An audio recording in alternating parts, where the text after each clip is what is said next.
पैसे दो, भैया पैसे दो, वरना आपके घर चले। तो आज हम भिखारियों के बारे में बात करेंगे। तुम लोगों ने आजकल के भिखारी देखे होंगे, उन लोगों के पास क्यूआर कोड होता है। क्यूआर कोड देख रहे हो क्या हाईटेक भिखारी हैं। आजकल के भिखारी पता है ऐसे रेड लाइट पे नहीं बैठते, वो अपने बच्चों को लगाते हैं काम पे। उनके बच्चे क्या करते हैं ना, मेट्रो पे तुम कभी भी जाना तो वो आपके पैर पे आके चिपक जाएंगे और बोलेंगे भैया पैसे दो, भैया पैसे दो, वरना आपके घर चलेंगे। अगर आप उनको पैसे दोगे तो सही है, नहीं दोगे तो वो आपके घर तक चल लेंगे आपके साथ, वो भी पैर पे लटक के। मैंने तुम लोगों को बताया था भिखारियों का बिजनेस करने का तरीका ना बहुत ही अलग होता है और बहुत ही शाना होता है, समझ रहे हो ना तुम। भिखारी ठंड में भिखारियों का बहुत तगड़ा बिजनेस चलता है। उनको कंबल मिलते हैं दान में, वो कंबल को रख लेते हैं और कंबल मिलते हैं उनको भी रख लेते हैं, फिर दुकान पे जाके उनको आधे दाम पे बेच देते हैं। स्ट्रैटेजी देख रहे हो तुम लोग, मल्टी बिजनेस स्ट्रैटेजी भाई। तुम लोगों ने देखा होगा भिखारियों का ना कोई ऑफिस नहीं होता भाई, कोई ऑफिस नहीं है। जहाँ बैठो वहाँ ऑफिस खुल जाता है उनका। जरूरी नहीं है कि रेड लाइट पे ही बैठे हैं लोग, इनका जहां मन करता नहीं है वहां अपना ऑफिस खोल लेते हैं। कोई टाइमिंग नहीं होती इनकी, कोई टाइमिंग नहीं। जब मन किया ऑफिस खोल लिया, जब मन किया बंद कर दिया। जहां मन किया छुट्टी ले ली और छुट्टी पे भी ऑफिस खोल लिया। समझ रहे हो तुम, अलग टाइप का बिजनेस चलता है ये। दिल्ली में नॉर्मल भिखारी नहीं होते, दिल्ली में होते खूंखार भिखारी, खूंखार भिखारी।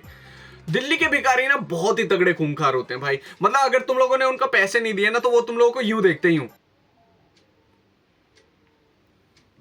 तुम्हारी इतनी गांड फट जाएगी कि तुम लोगों को पैसे देने पड़ जाएंगे कि नहीं भाई, पता चला पीछे से गोली मार दी तो फिर क्या करेंगे हम। तुम लोगों ने न्यूज सुनी होगी कि एक भिखारी जो है उसने एक साल में 70 लाख के 2 फ्लैट लिए। 70 लाख के 2 फ्लैट एक भिखारी ने लिए। तुम देख रहे हो भाई क्या मस्त बिजनेस है। तुम कहां अपनी मरा रहे हो भाई डिग्री करने में, हम कहां भाई ये कंटेंट क्रिएशन ना ये ना वो कर रहे हैं। मतलब इससे अच्छा तो भाई हम भिखारी बन सकते हैं। क्या मजा आएगा ना, 2 फ्लैट 70 लाख के 2 फ्लैट। सोच रहे हो क्या स्कोप है इसमें, कितना स्कोप है भाई। बिजनेस भी नहीं आता लेकिन फिर भी तुम लोग 70-80 लाख कमा लोगे, 1 करोड़ तक कमा लोगे भाई। तुम लोगों को भी अगर पैसे कमाने हैं ना तो तुम लोग एक चीज कर सकते हो, वो है कि तुम लोग कहीं दूर चले जाओ अपने घर से, बहुत दूर, ठीक है। वहां जब दूर जाओगे ना तुम लोग, जहां पे तुम लोगों को कोई ना जानता हो, कोई भी नहीं, ठीक है। वहां जाओगे तो वहां पे तुम लोगों को भिखारी वाला वो करना है, ठीक है। एक्टिंग करनी है वो तो तुम लोग कर भी लोगे। 1 साल में तुम लोग 70-80 लाख रुपए कमा लोगे। 70-80 लाख कमाने के बाद वापस आ जाओ, फिर करो अच्छा सा बिजनेस जिसमें तुम्हारी बनेगी रेप्यूटेशन। समझ रहे हो तुम क्या क्या स्ट्रैटेजी मिल रही है तुम लोगों को। बस इतना याद रखना कि तुम लोगों को भिखारी की जॉब पसंद ना आ जाए, क्योंकि कंफर्टेबल बहुत होती है ना। मैंने नहीं करा पर मैंने देखा तो है, तुम लोगों ने भी देखा कि बहुत कंफर्टेबल होती है। बैठो भाई, मौज मारो भाई, क्या करना है, ऐसे ही तो कर रहे हैं। 70-80 लाख आ जाएंगे भाई महीने साल के। मैं तो अभी भी कहता हूँ भाई कि भिखारियों से बढ़िया जॉब ना किसी की भी नहीं है भाई, किसी की नहीं है। ना कोई टाइमिंग का इश्यू है भाई कि इतना टाइम बैठना उतना टाइम बैठना, आपकी मर्जी है भाई। बैठो बैठो, नहीं बैठो मत बैठो। ना लॉस होने का डर है, कोई लॉस नहीं होगा भाई इसमें। बिजनेस थोड़ी चल रहा, लॉस ही नहीं होगा भाई इसमें, कोई लॉस नहीं है भाई। तुम जितने मर्जी चाहो उतने बंदे रख सकते हो भाई अपने नीचे, समझ रहे हो। जितने बंदे चाहो उतने बंदे। रेड लाइट की भी कोई दिक्कत नहीं है भाई। अब तो मेट्रो भी खुल चुका है, मेट्रो के नीचे बैठाओ भाई लोगों को। सोच रहे हो तुम, सोच कितना स्कोप है भाई। बंदे करोड़ों रुपए कमा रहे हैं किस चीज में, भिखारी में। मुझे तो लगता है ना कि अभी एक और डिग्री खुलने वाली है जिसमें भिखारी डिग्री खुलेगी।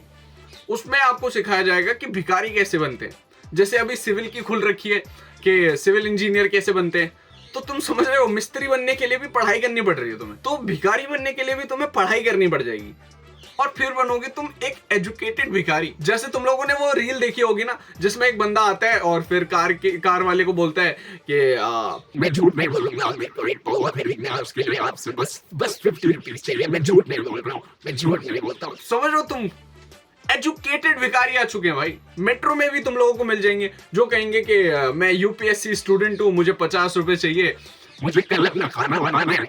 आज तो मैं आ गया जैसे तैसे पैसे मांगने के लिए, लेकिन कल मुझे खाना बनाना, उसके लिए बस मुझे 50 रुपए की नीड है। अगर आप कर सकते हैं तो मैं आगे चल के यूपीएससी क्लियर करके आईपीएस बन जाऊंगा, तो मैं आपको 50 के 500 दे दूंगा। और बंदे दे देते हैं। समझ लो यार क्या मस्त चीज है भाई, क्या मस्त चीज है। बस जाओ और लोगों से बोल दो दे दो मुझे, और वो दे देंगे, खत्म बात। कोई काम नहीं करना बदले में, कोई काम नहीं करना है, सिर्फ मांगना है और दे देंगे। मुझे तो लगता है ना कि इस चीज को one of the best work in India कहलाना चाहिए, क्योंकि इंडिया के बाहर तो बहुत ही कम दिखते हैं मुझे,